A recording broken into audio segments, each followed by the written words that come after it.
Hey everyone, welcome back to Rally Caps. It's a podcast for artists, entrepreneurs, and everybody in between. I'm Steven. I'm Eric. And I'm Gene. And today we are celebrating the second episode of 2024 with a little interview of our dear friend, Yoon. You know him. You love him. He's a co-host on the show. But we wanted to give an episode to just talk specifically about him, for you guys to get to know him a bit better and dive into all of the work that he does and has been doing for the last 10 years now. Before we get into it, if you could quickly like the show on Spotify, Apple Podcasts, or YouTube, wherever you are watching to or listening to this, that would be amazing. It really helps push the show out to more and more people. Let's get into it.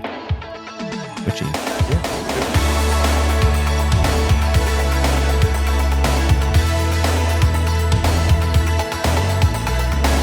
So Gene is here today. We are interviewing him. He's one of our closest friends.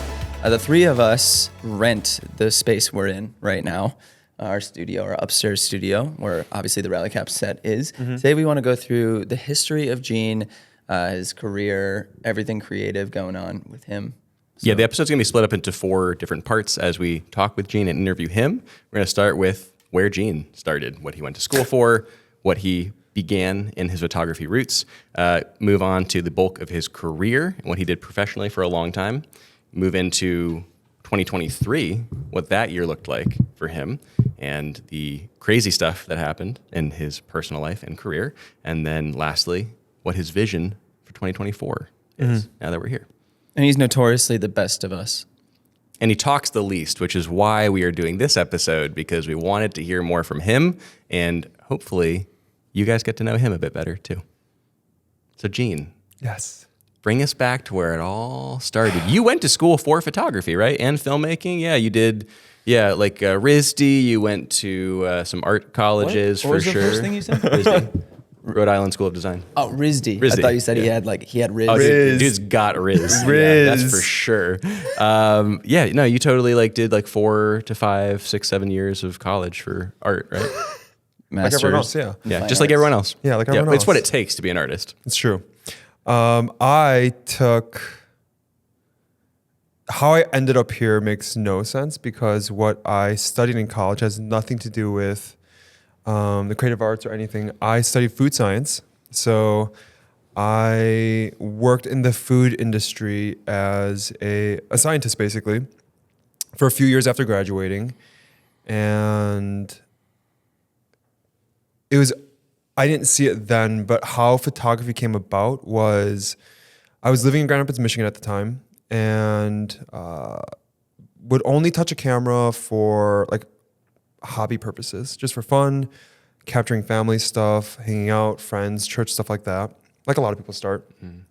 But I had a friend reach out to me and ask if I wanted to second shoot a wedding. And at that point, I had never done that before. And this was 10 years ago now. This is in Horrifying. 2014. Horrifying. Yeah, I was incredibly nervous. Was your reaction like, I'm not capable of doing I that? told him I'm more than happy to because I would love to just try it, but you're not gonna get a single good image. But are you sure? And he got no good images from me. I I feel did like okay. Hey, you were right. But that's the story of every Yeah. second shooting job you ever do. Yeah. You're like, are you sure? I didn't know how to shoot manual then. Yeah. Whoa. Like manual settings. It was Okay, all yeah. I barely understood aperture priority, which you don't really do anything anyways. Whoa. I did that. That was Did a- 2014. 2014. Okay. Did a terrible job. He was very gracious. He just needed an extra body there. Yeah. But I liked it so much because that was the first glimpse into seeing how people can make a living doing something that they not only enjoy doing, but also something within the creative medium. So that kind of Yeah. opened my eyes. That same summer, while I was still working a full-time job, I basically reached out and met with probably a dozen wedding photographers in Grand Rapids, and I ended up second shooting 30 weddings that year. Jeez. I didn't know that. Yeah, I went all in. Shot Jeez. All second I remember shooting? it was on a board. 30 weddings was a goal, and when December rolled around, I shot exactly 30 weddings. And what was your average price you would make? Oh, from as second shooting, a couple $100 maybe. Also in Michigan, very different. At least 10 years ago, very different demographic and market than So you'd make what Chicago is. $250? Yeah, A wedding? very little. But for me, it wasn't even about the money.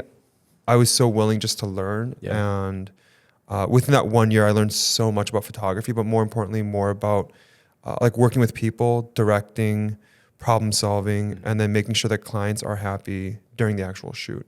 Stuff that I just didn't understand before that. That is like an educational crash course. 100%. Is doing that volume of second I shooting. learned so much. I think that year, in 10 years of shooting like weddings and just doing this as a career, that was the year that I learned the most within that amount of time, like easily. Well, I think also learning all the skills of people skills 100%. first Yeah. is invaluable. And I feel like so many people just kind of Yeah. like take the reins. Cause I didn't really start with second shooting as much. I feel like I kind of faked my way into like the technical parts For sure. of doing it. Yeah. And it's just so much faking along the way that you have to learn all the people skills. So the fact that the foundation was built with people skills, because that's widely Yeah. applicable to even the stuff you're doing now. That's 100%, not yeah. wedding related.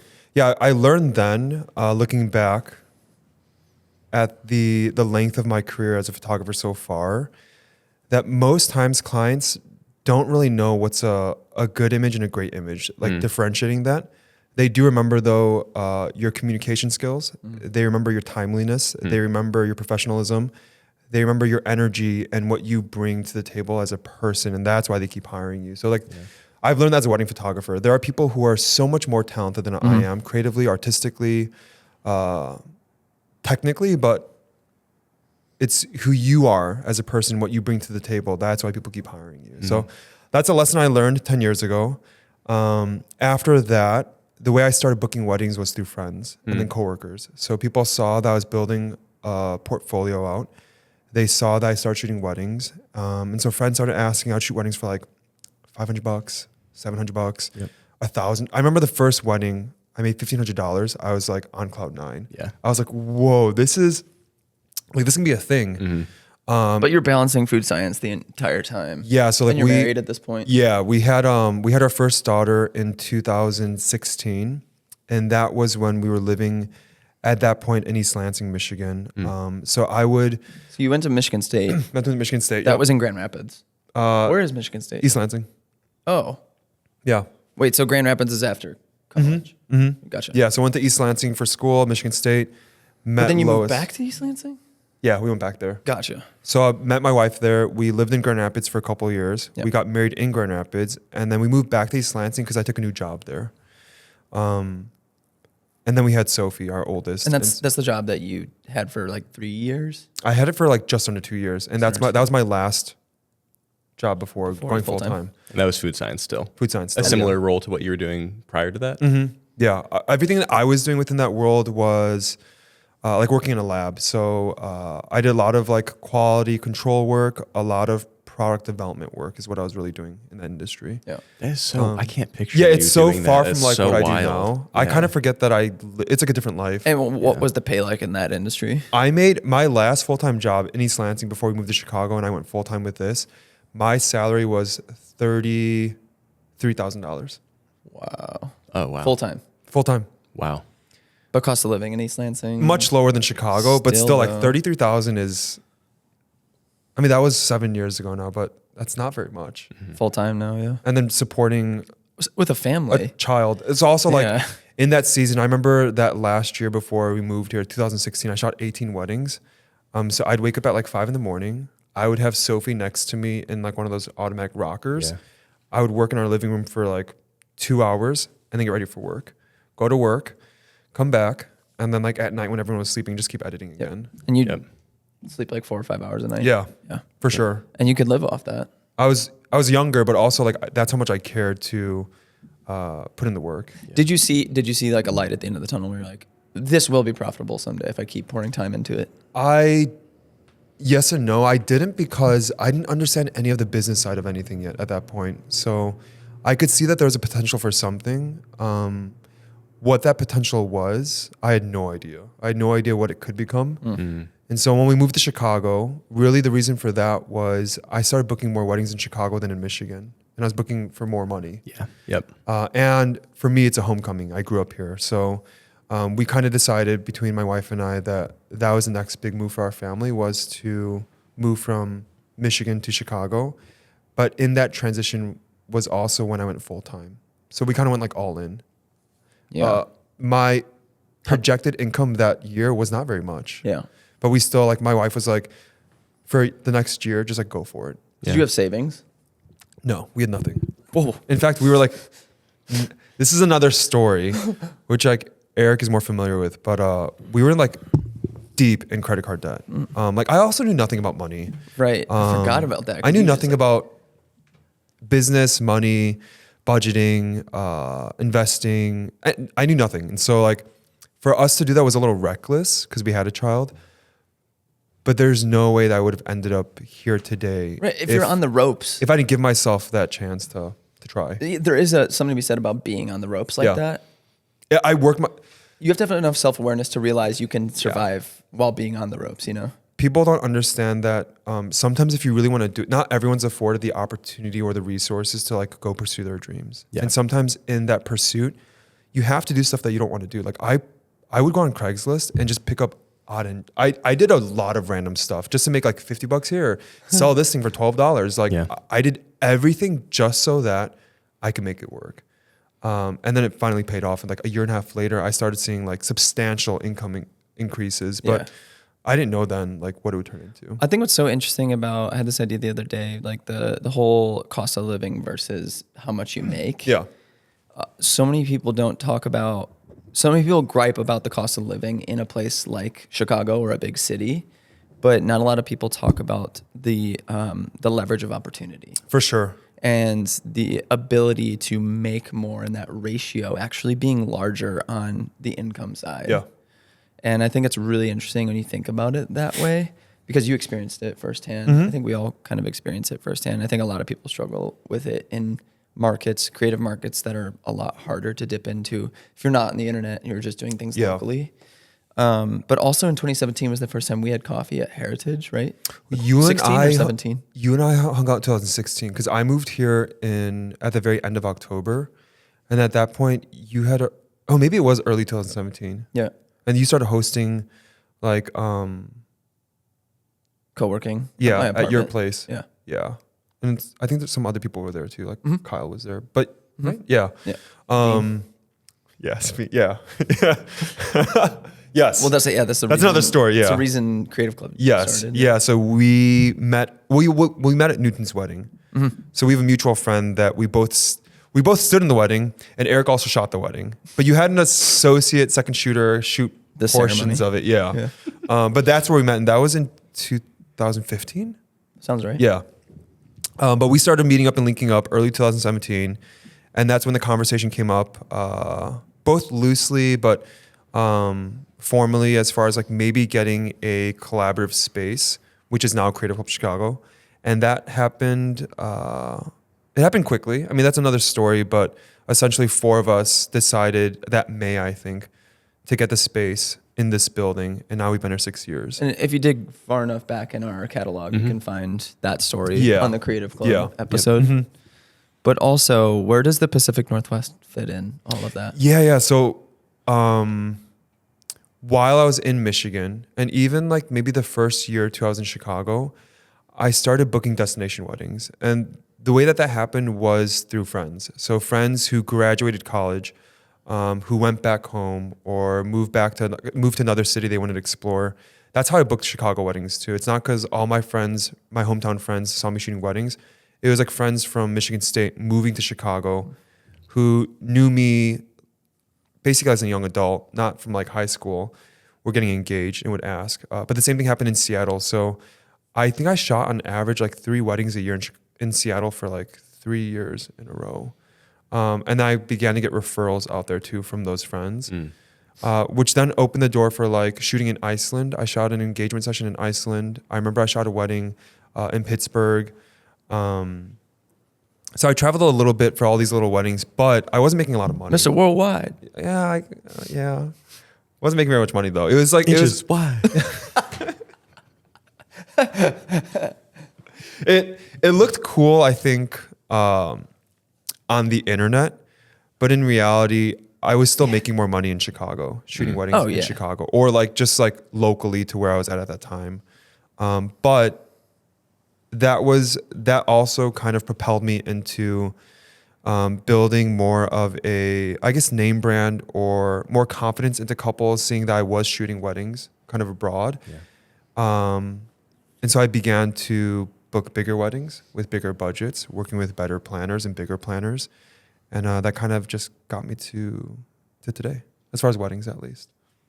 And at what point in time did you decide you wanted to branch out and incorporate commercial and specifically interior work into your portfolio? Yeah, this is probably about, I want to say 4 years ago. This is right before 2020 when COVID happened. I realized that although I enjoy shooting weddings, up until like 3 years ago, I was shooting like 30, 35 a year. And frankly speaking, so good for the bank account, so bad for my personal life.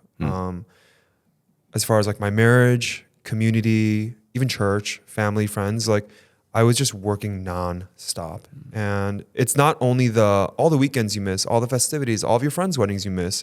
It's all the stuff in between. It's all the editing. It's all the communication, all the meetings. And so around that time, it was kind of like not so much out of my frustration with my work, but I needed another outlet to begin building something for the future that wouldn't be so dependent on weddings, on my wedding work.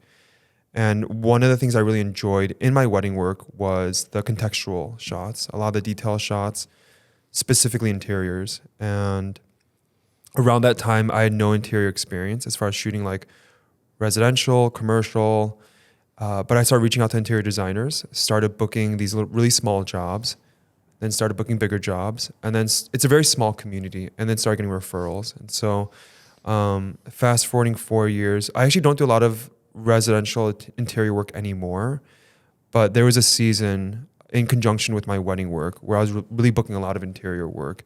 But that was really for not so much my interest in, I want to be this interior photographer. Yeah.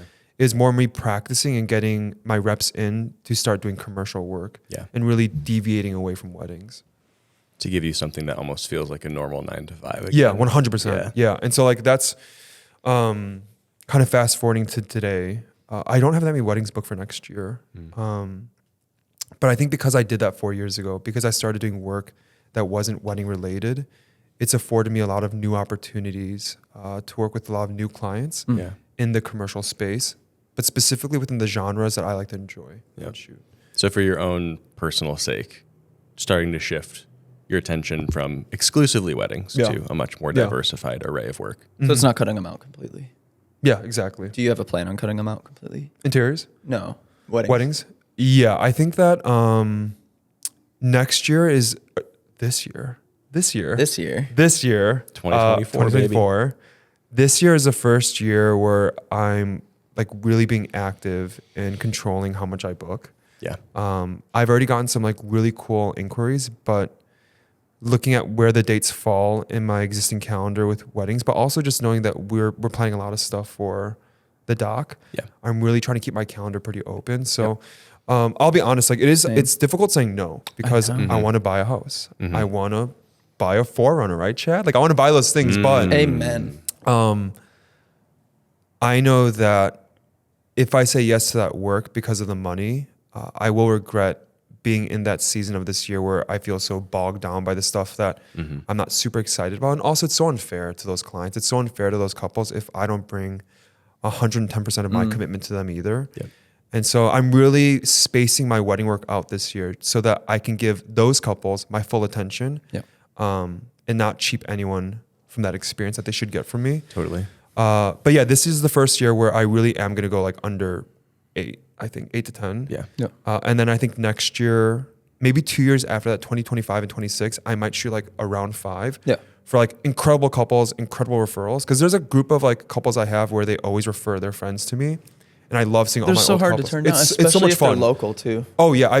There's a circle of couples I have that I've shot like, it's the 4th friend group in that 4th couple in that group. Yeah. And I just get to see my old couples every single wedding. It's party. amazing. Yeah. It's so much fun. But I think that like 2026 will probably be my last wedding season.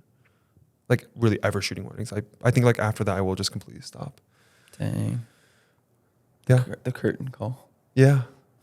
That's kind of the catch-22 with weddings though, is I feel like everyone gets to that point eventually. Because you are becoming more acutely aware of how much time you're trading for money and how much you rely on that, and it requires you to be there in person. It's your personality. It's you doing the thing.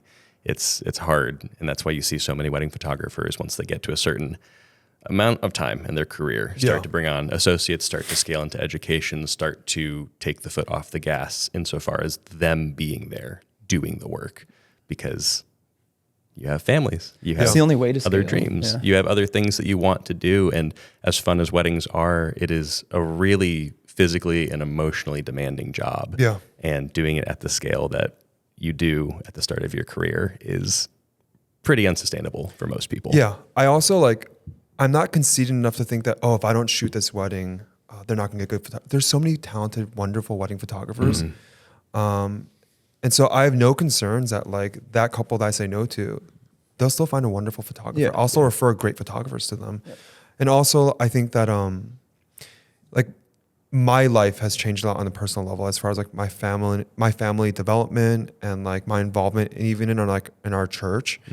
And there's other areas I want to invest my time into. And that doesn't mean that I get a return financially. In fact, with every passing year, I actually want to kind of dial back how much money, it sounds weird, but how much money I make, that's so closely tied to how much I'm working. Yeah. And Yeah.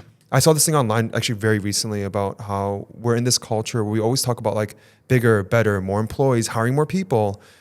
We never talk about how sometimes it's okay just to work just enough so that you're happy, Yeah. you have enough to take care of your family, but you don't have to 2x your income every single year. And that's kind of been my perspective on business the past 4 years is,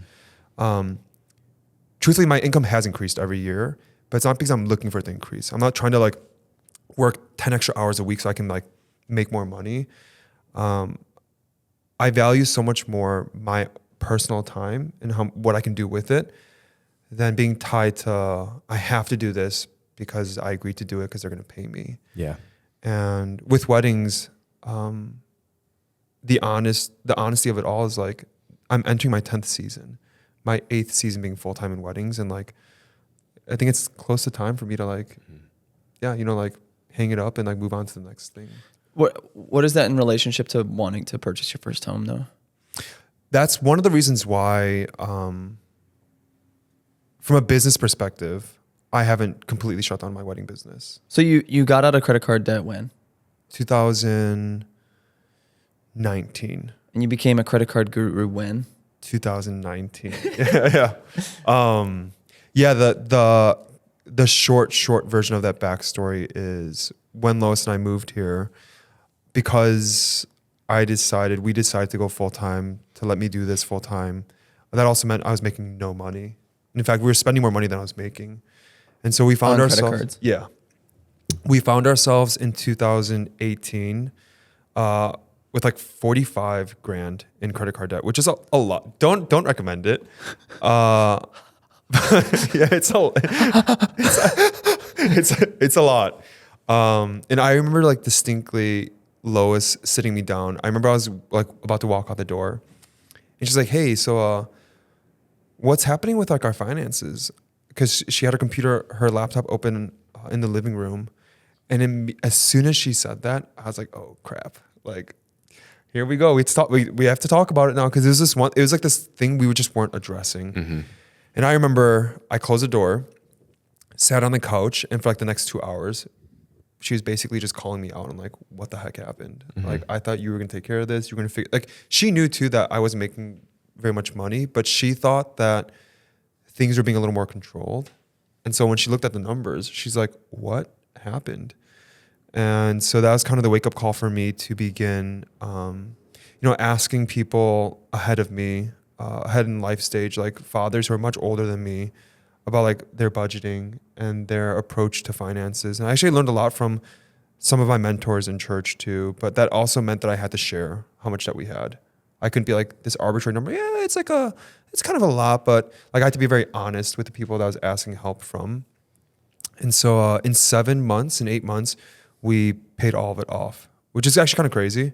But the reason that happened was because it gave me a renewed purpose for my business and then where that money's supposed to go. And so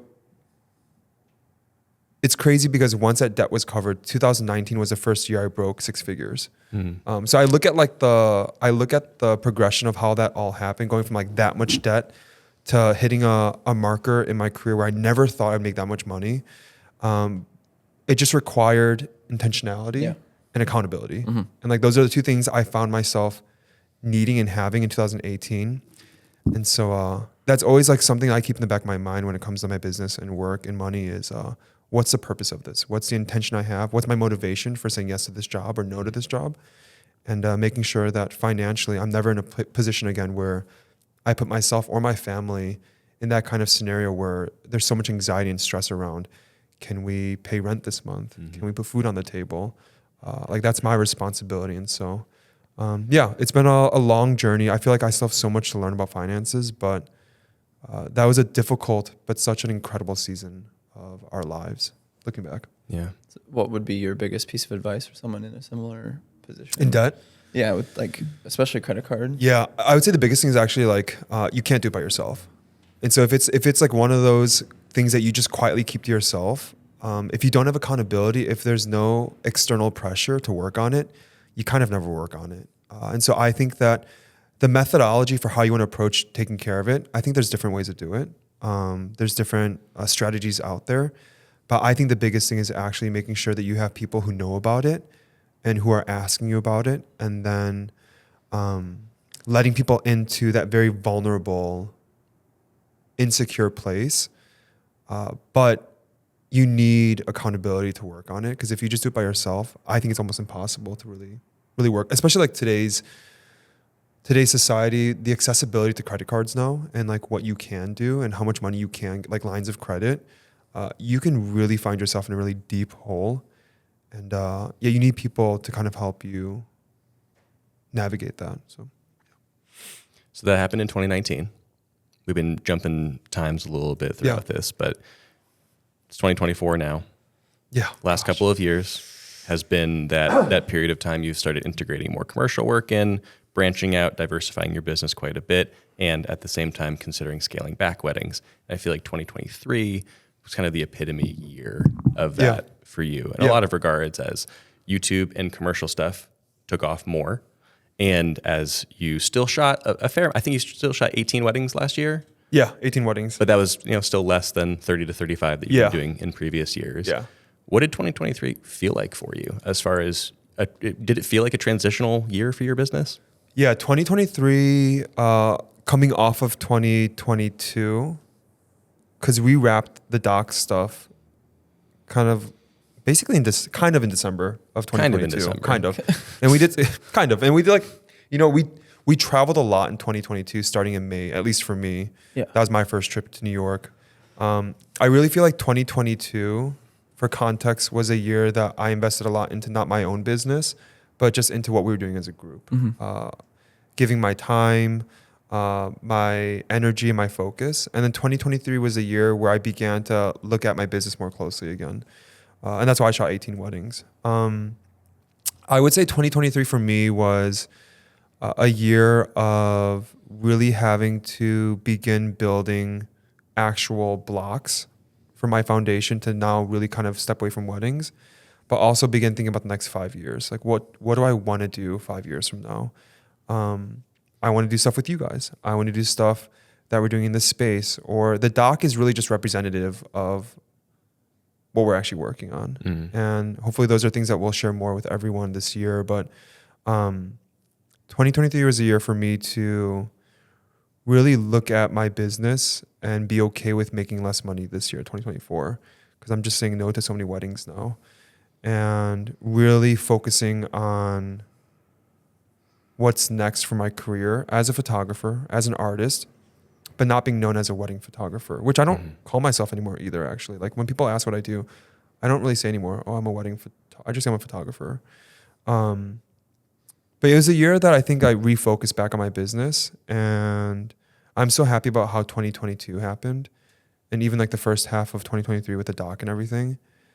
But I'm excited for what we're doing as a community, like our collective group, but definitely what I'm doing even on my own individually, independent from you guys. Does that answer your question? Yeah. Yeah. Yeah. I mean, you landed a pretty dream client at the end of 2023, which is hugely exciting for you. Yeah. Yeah. I booked basically work with IHG, which is one of like the big 4 hotel brands. And the reason why that's so exciting for me is because that's kind of been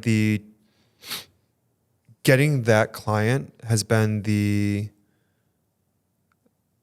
fruition of all my hard work, as far as like I can look back now at weddings, doing interior work, product photography, messing with that, just like my lifestyle stuff, even the incorporation of film. And I look at booking that job, even my interest in like travel hacking, credit card stuff. It's the perfect client for my actual interests. And so really what I'm doing with them is really a blend of like lifestyle, interiors, product, shooting on film, vertical videos. It's just like, it's perfect because it's all the things I'm interested in. And I still get to flex travel stuff, travel hacking, and still shoot in the way that I want to with the mediums that I want to shoot in. And so, yeah, that was an unexpected, but a very, like, it'll be something I look back on. And even if like all my work with them stopped today, I'll still look back on the work I've done with them so far and be so proud and happy with what I've given them. Because I'll look at it in my career, just like when I shot 30 weddings in 2014, booking them as a client will be like a big milestone when I look at my career. Yeah. Yeah. Yeah, when you start niching into all those specific things, you find the client that kind of finds all those intersecting points of your creative voice. Yeah. That's when you know it's such a good fit. I'm sure it's such a good foundational block for you moving forward and For sure. recognizing like, oh, this is a really clear path. If I could have this company as a longstanding client and maybe some others as well. Yeah. But also with YouTube, like where does that fit in all this? Because you started your channel in 21. Yeah. At the end of 2021, I think. Yeah. End of 21. Oh, it's been a minute. Yeah. It's been a while now. Yeah, it's been a decent 2 years now. Yeah. You know, what happened this last year? Very weird year for your YouTube channel. Yeah. Yeah. Yeah. I would say that up until the summer of last year, 2023, it was a lot of tinkering. It was a lot of like even making videos. I look at half the videos I made there. I made the videos I thought I was supposed to make. Half of them were not videos I was like actually excited about. Yeah. And not to say like I enjoyed making all the videos. Otherwise I really wouldn't have done them. But I think last year after that one video kind of popped a little bit. In July, a lot of it for my channel at least, like for the size of my channel. Just talk numbers so they have context of what that means. Yeah, I think I had like 5,000 something subscribers, and then my average view count was like 1,000, maybe 1,000, like on a really good stretch. But that video got like 300 something thousand views. And over doubled your subscriber base. Yeah, I've got like I think like 14,000 something now. And you just didn't make any video. Yeah, I made one video recently which did not do well statistically, but it's a video like I actually love that video. Yeah. Was that your short film? Yeah, the short film for music. But like I love that video. That's actually I would say like top 5 videos for me that I've made so far. And so I think that happening in July with that basically like viral video for my channel, and then even like making that video recently and it not doing well on YouTube, it provided so much reassurance to me that I actually don't care about the numbers that much. Because I do care, but my worth as an artist or as a budding filmmaker or someone learning video, it can't be so closely tied to the numbers because sometimes you just can't control it. And sometimes you make stuff that you're so proud of that maybe doesn't resonate with people. And sometimes you make stuff that you don't really care about that like people love. And so my goal for this year is just to make stuff that I love. So when it comes to YouTube in the context of this larger conversation, is YouTube a foundational building block of your future moving forward, or is it just icing? For me, it's icing right now, at least right now. For me, like YouTube is going to be the area that I keep connecting with other people, because the thing that I've gained the most from YouTube is not the monetary amount, because like I don't get that much money from them. It's the people I've connected with. It's all the opportunities that I've been able to get through YouTube. And honestly, I said this at the very beginning of when I started my channel. One of my goals was to get better at video. And I'm not amazing, but I'm so much better than I was 3 years ago. I know so much more about editing now, sound design, color grading than I did 3 years ago. And so like for me, that's the biggest win is I've taken that and I've been able to pitch deliverables that are video deliverables to clients now. I'm getting paid for that. So like there's so much worth in what I wanted to get out of YouTube. And like for whatever, if people are familiar with my channel, whatever people have seen on there up until today, it won't look like that moving forward. I just like, I'll still incorporate film and maybe talk about like photography and stuff, but it won't be about gear. It won't be about specs. It won't be about like first impressions of this camera. Cause it doesn't interest me. And so it's so unfair for me to make things that I don't care about and expect people to watch it too. What's next for YouTube? I don't know. I do want to just get more into like narrative stuff, lifestyle stuff too. And Would you document like your IHG jobs? I don't think so. Not the IHG stuff, only because there's like certain contractual stipulations with what I've signed with them. So I'm pretty wary of like what I share about all the IHG stuff, just out of respect for like what we agreed upon. But I do think like I want to flex more the filmmaking. I think like that's what like 2024 is a year that I want to start really getting better. Like I want to take another jump in my video skills and be able to use YouTube to do that. But I'm not looking to like hit a certain subscriber count or like make X amount of money from YouTube. So for me, right now it is just icing. Then we're gonna buy a studio cinema camera. So FX3 baby, let's go. Oh, Also, like I that's want to not like, what I meant. I know it's not like I want to also like I want to be excited about making stuff on YouTube, and I just haven't felt that Yeah. since that July video. Which that video also like on a personal level, it's maybe my favorite video. Not because it did so well, because every time I watch it, It's personal. it evokes an emotional reaction from me, and so it's like so special to me because it actually captures the life of my family at that time. Yeah. So that's the kind of stuff I want to make more of. Not so much about my family, but I want to make stuff that evokes something that I'm connected to. And I don't care if it resonates with people, but clearly sometimes it does. Like when that video, you know. We'll link that video below, by the way, in case you haven't seen it. You totally should. The comment section on that video is like the most wholesome corner of YouTube I've ever seen. It's really, really sweet, and you should check it out if you haven't seen it already.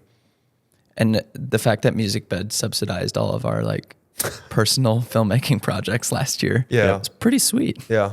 Yeah, for sure. it was pretty nice. It's a cool way to I mean- just sneak some therapy into it. Yeah. Yeah, it's like our own HSA fund. Yeah. It was great. It's real weird like at Christmas when we're showing the film of my mom and then I start doing an ad read. But I'm like, guys, you can turn it off now. And they're like, no, we want to watch this part. I'm like, why? No, if you hit the forward key, it just get 5 seconds, 5 seconds. Go.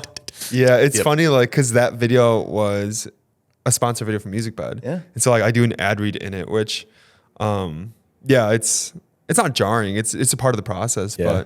but It's so funny to me too that was the one that we added on post contract. Yeah. yes. As an extra. Yeah. Yes. That was Yeah. like the extra one for the medium business subscription upgrade. Yeah. But it's not often on the platform that you see integrated sponsorships in that way with like such meaningful filmmaking. It's so often that it's just the like cut for 30 seconds to do the ad read where everyone's like boop, boop, boop, boop, boop. Yeah. And I feel like with these people are like actually probably sitting through it.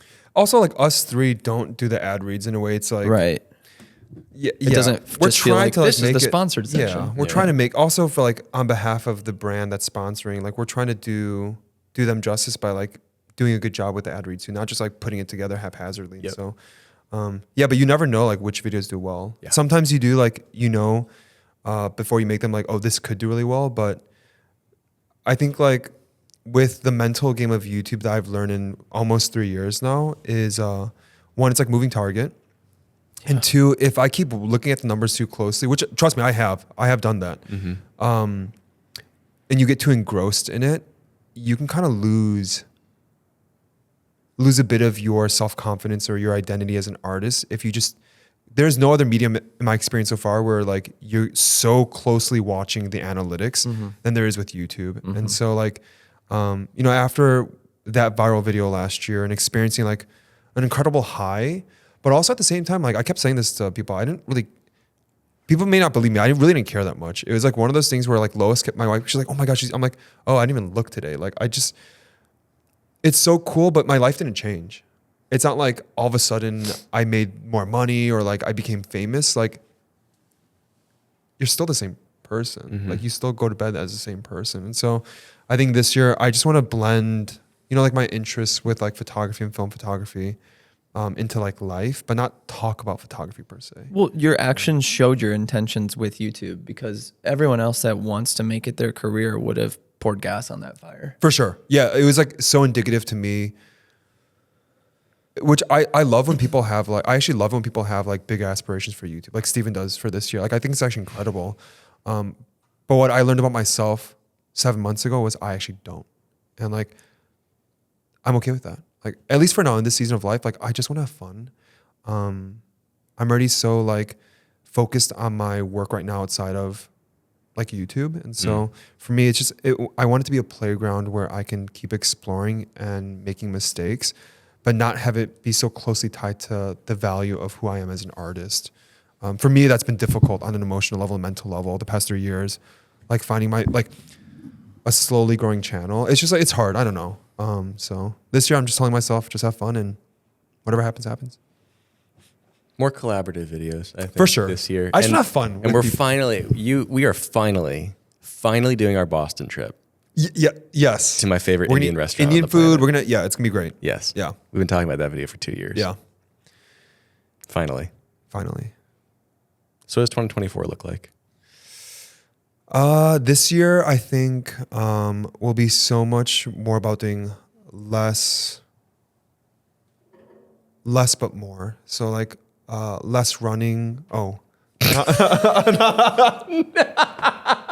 like a personal attack. How can you do less if you don't do any? well, that's just my heart crying out. That just came out. It's so Was like that an act? That felt like a genuine like Freudian slip. Yeah. that's hilarious. Did you mean to say that? He like looked right at me when he said it. He's like, Oopsie. Oh my gosh. Like what I mean by that is less busyness, less like doing so many physical things. Not so much like less hours in the studio or seeing you guys are working, but less like jobs, less clients, but more like better work for those clients. Like that's my goal for this year. So that's why I'm not gonna shoot a lot of weddings. So in that regard, I don't feel like I'm sprinting the entire year, editing, communication, shooting. I want to basically like trim all the fat. And then with the work that I do, Nice pause. yes. Yeah. Yeah. With that work, I really want to focus and create quality work, and elevate my quality of work. And that's what I mean by doing more with those clients. So this is a year where I want to really be less busy, but in the work that I'm doing, be so much more intentional and thoughtful with my work. And as an artist, I really want to see myself at the end of this year, not only improve as a videographer, someone with video skills, but even as a photographer. I want to look at this year and have that same feeling I did in 2014. Whoa, I learned so much this year. I took so many risks this year and I learned a lot. And so that's kind of my goal for, like, I don't have any like business goals as far as like metrics, numbers.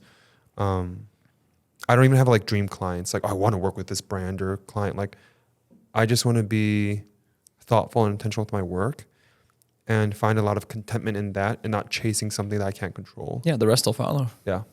That was very timely that you put it like that and used the word busy so many times, because there's a designer that I follow on Instagram and his YouTube channel as well, named Elliot.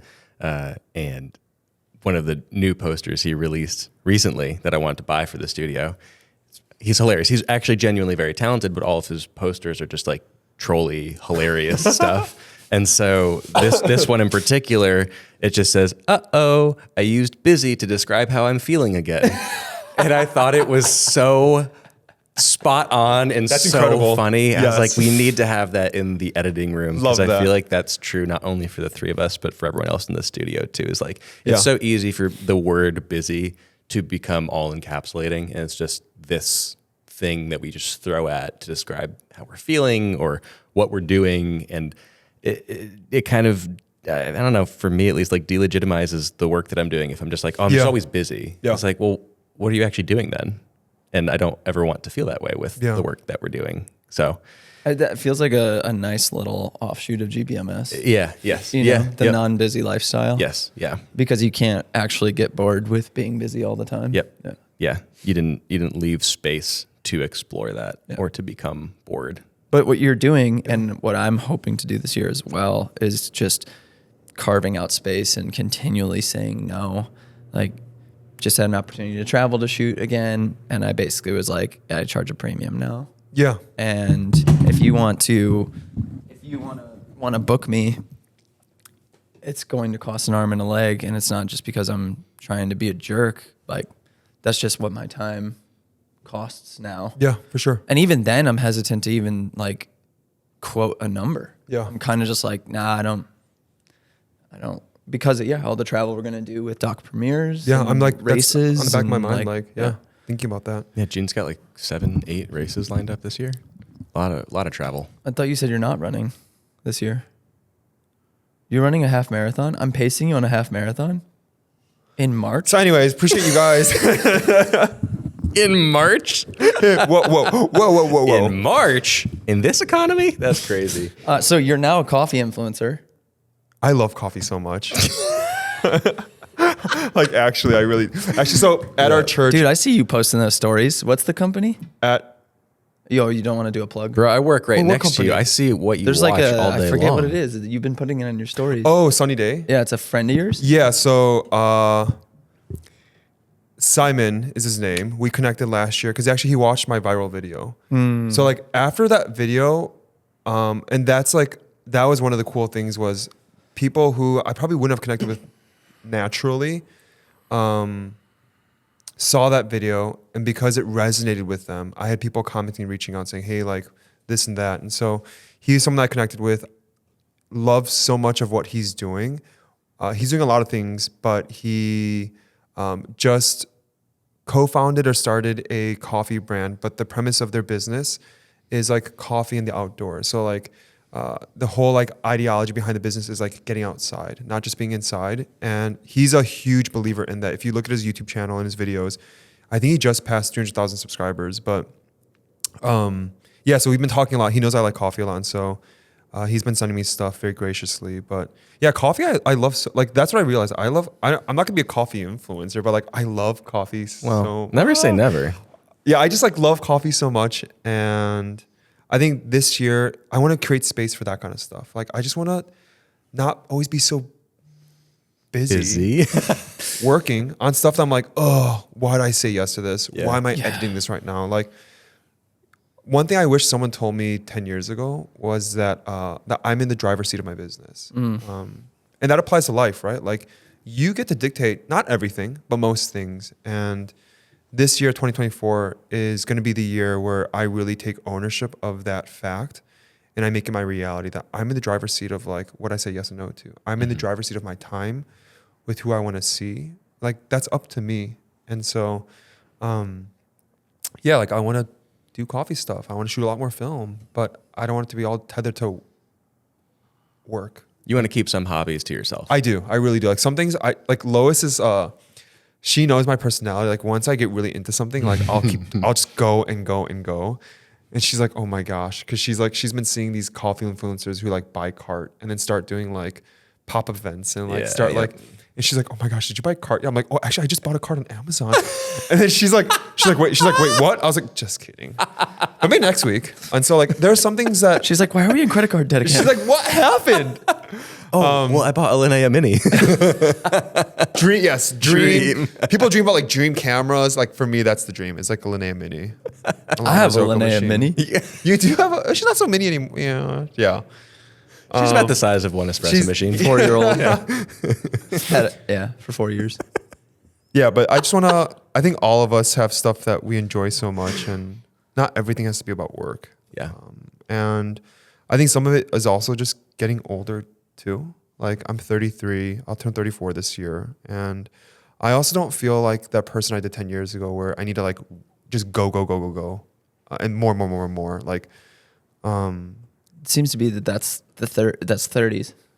yeah, I think so. I don't know, not for everyone, I guess. No, These guys. Like these guys, like this guy Jeez. would know. Oh my gosh. Yeah. It very much feels that way. Just this past week, like, was supposed to have a video done a few days ago. Same thing with the driver's seat. I was like, there could be consequences to not getting this done on time. Yeah. But like, I know what it was like years ago when I worked through New Year's Eve, and I don't care to have that again. And I'm okay with the consequences of it not being done on time. Yeah. And if that's not a perfect example of just like, you're overworked, like, so that, yeah, take the foot off the gas. And it does, for all of us, feel like 24 will be that in such a beautiful way. Yeah, I think all three of us specifically have so much, like I think for a successful business owner to have longevity in their business, it requires a lot of like self-awareness as a business owner. I mean, obviously, like who you are as a person, but also I know too that if I can't make a lot of money this year, if I'm put in a position where I'm beginning to feel the burdens of like not making enough money, then I'll go shoot weddings again. I'll find a way to make, like, I know that I have the skill set. I know that I have the character to go, but all of us do. And so like, I remember when Steven moved here, just like, so reminiscent of like how I felt when I moved to Chicago, just like trying to reestablish your business here and provide for you and Laura. Like, it takes time, but you also are not the kind of person who'd be like, oh my gosh, guys, like, by the way, we have to move back because we're not going to make it here. Like, none of us are like that. And so I know myself too. The risk is it's not really a risk either to like go all in on yourself, because I know myself, I will not be in a position of like $45,000 in credit card debt again. Or like being so worried, can I put the girls in this program because we don't have the money in our account? So yeah. Diversification to me is so much more important as an insurance policy than an active driver of income. Yeah, 100%. Because the combination of self-awareness and recognizing if I get in a pinch, I have the skill set in 7 different things to be able to at any point just like market it a bunch, and then I have income again. Yeah, totally. I'm excited for this year. It's going to be a very good year. I think so too. A very good year. Yeah. Yeah. Wow. Thanks for doing this, Gene. Thanks for having me. We like when you talk, and that's why we wanted to interview you. So that you The funny thing is, more. I talk a lot in the studio downstairs. Yeah. Most of it's trolling. Actually, all of it's trolling now at this point. But yeah, no, I had a blast. Thanks for having me. We want to hear your voice more in other episodes too. Woo. Or just make sounds. Or just make the opening line rhyme. In due Slant time. rhyme. It In due rhymes. time. You say, how does it go? That's good. That's good. Welcome back to another Winter Cups. 56.5. No, not that. I'm Steven. I'm Eric. I'm Gene. What did you say before that? Hey Everything everyone, in welcome between. back to Rally. Do you know the line? Do you know what the line is? Yeah, he says like our assumptions are everybody in between. That's Well, exact- I did not Artist- speak English. Whoa! Our assumptions in between. we just Have you seen that exposed podcast? Eric. Eric doesn't know. Have you seen that podcast clip? He's a comedian. His name's like Joey something. His name's Joey something. He's like, no. I can't remember. He's like, I'm the most stereotypical white guy. I live in Brooklyn. I have a labradoodle or whatever. And he's just like, and his friend is about to roast him, and he's just like, he's trying to say you've been stereotypical all your life. He's like, wait, get this. As if it's just, and he just loses it. He set it up with, hey, get this. I'm so. You won't believe what happened. So, his or German and If we everything can in find between. that, putting it there would be special. Okay. Awesome. Thanks for listening. If you enjoyed the show, like it on YouTube, subscribe to the channel, rate it on Spotify, on Apple Podcasts, all the good things. We love you all, and we will see you in next week's episode. Thank you. Bye. Bye. Bye.